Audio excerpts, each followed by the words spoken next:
Berkembangnya wisata alam semakin memperkuat posisi Dieng sebagai salah satu tujuan wisata utama di Jawa Tengah. Pengembangan wisata juga menjadi inisiatif untuk melawan perambahan serta mendorong pemulihan hutan. Namun di balik indahnya panorama, dataran tinggi Dieng menyimpan potensi bencana. Pertanian intensif yang berlangsung secara masif mengganggu fungsi Dieng sebagai pengatur hidrologi, mencegah banjir di musim hujan dan kekeringan di musim kemarau. Dalam episode 1000 meter minggu ini, saya akan mengajak Anda melihat proses pemulihan ekosistem hutan lindung di dataran tinggi Dieng. Sebuah proses panjang melalui penyadaran serta pelibatan masyarakat. Sebuah proses yang sayangnya tidak berlangsung pada area lahan milik masyarakat yang berada dalam kondisi kritis akibat 3 dekade pertanian kentang.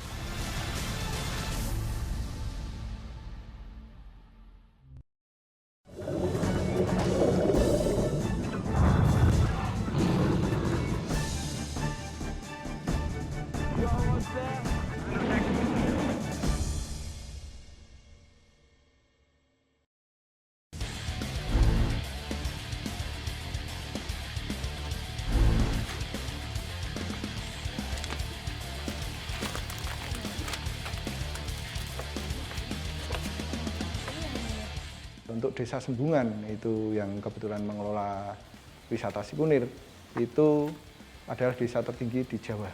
Sampai dengan bulan Agustus ini, sharing dari wisatanya sudah mencapai 670 juta. Oh, kabutnya tebal, Pak. Keluar nggak sunrise-nya? Mudah-mudahan keluar. Mudah-mudahan keluar ya. Desa Sembungan 3 tahun lalu hanya sebuah sudut terpencil di dataran tinggi Dieng. Saat itu, mungkin hanya penjual pupuk dan alat pertanian yang mengenal desa ini.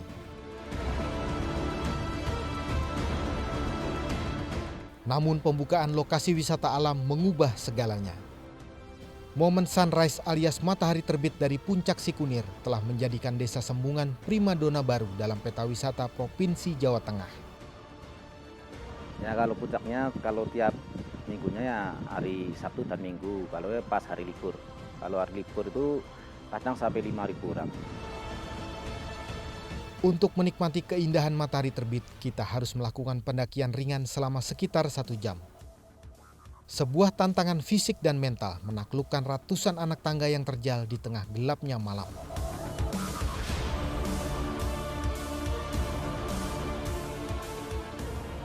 Sebuah perjuangan demi beberapa menit keindahan panorama matahari terbit dari puncak Sikunir.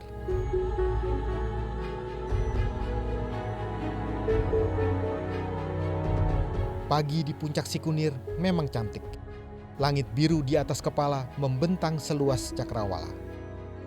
Dan hijaunya pepohonan bagaikan permadani yang terhambar hingga ke dasar lembah. Namun tidak banyak yang tahu, di balik keindahan pemandangan dataran tinggi Dieng tersimpan kisah panjang upaya penyelamatan lingkungan. Puncak Sikunir terletak di dalam areal hutan lindung petak 7 yang dikelola oleh perhutani. Pada awal era tahun 2000-an, kawasan hutan di sekitar puncak Sikunir ini nyaris habis akibat aksi perambahan yang dilakukan oleh masyarakat sekitar untuk memperluas lahan pertanian kentang.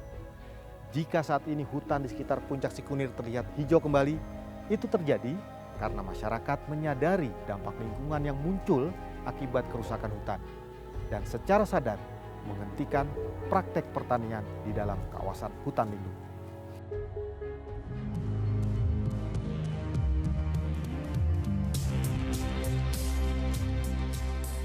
Dari satu persatu orang itu motong kayu di tanah perhutani buat kayu bakar dan lain sebagainya, akhirnya dari teman ke teman semuanya ikut nebang semua.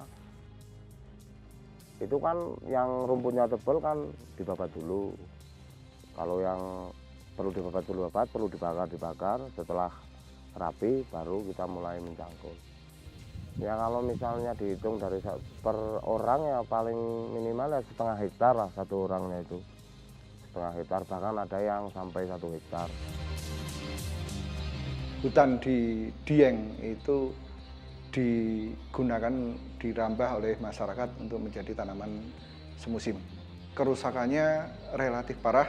Jadi semua kawasan yang bisa diinjak oleh manusia itu dijadikan tanaman kentang. Angkanya cukup banyak, yang tidak terkawal baik itu bisa mencapai 50%.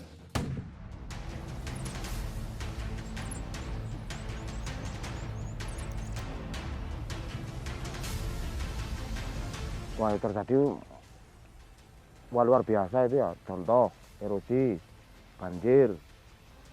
Ya memang kalau dilihat dari sekilas mata kan nggak ada akibatnya kan. Nah, tapi kalau musim-musim hujan itu yang sakit, yang mengeluh itu khususnya itu kawasan Kudus Selatan. Karena semua banjir yang dari khususnya Dieng itu larinya kan ke sana. Karena mata airnya Sirayu kan ada di Dieng. Nah, semuanya bertumpuk di situ, larinya ke sana. Ekowisata misalnya di Cikunir itu yang perlu dipastikan adalah kemanfaatannya terhadap ekonomi masyarakat yang ada di situ. Pengelolaan hutan itu dengan berbagai metodenya tadi itu berbasis masyarakat. Itu yang kami dorong sebenarnya. Kalau dia tidak berbasis masyarakat, itu dalam konteks di Jawa itu saya tidak terlalu optimis bahwa hutan akan berhasil. Pas kita mau perencanaan mengembangkan wisata kan kita lihat karena pas tahun 2003 kan penjarahan hutan yang luar biasa. Jadi kita dengan cara menghentikan penjarahan hutan supaya tanah-tanah itu nggak gundul, kita membentuk perencanaan desa wisata. Nah, itu awalnya dari situ.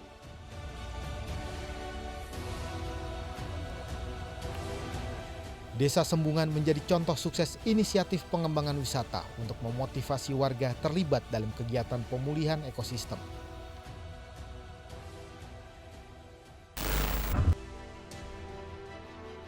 Dari teman-teman juga namanya kelompok peduli lingkungan.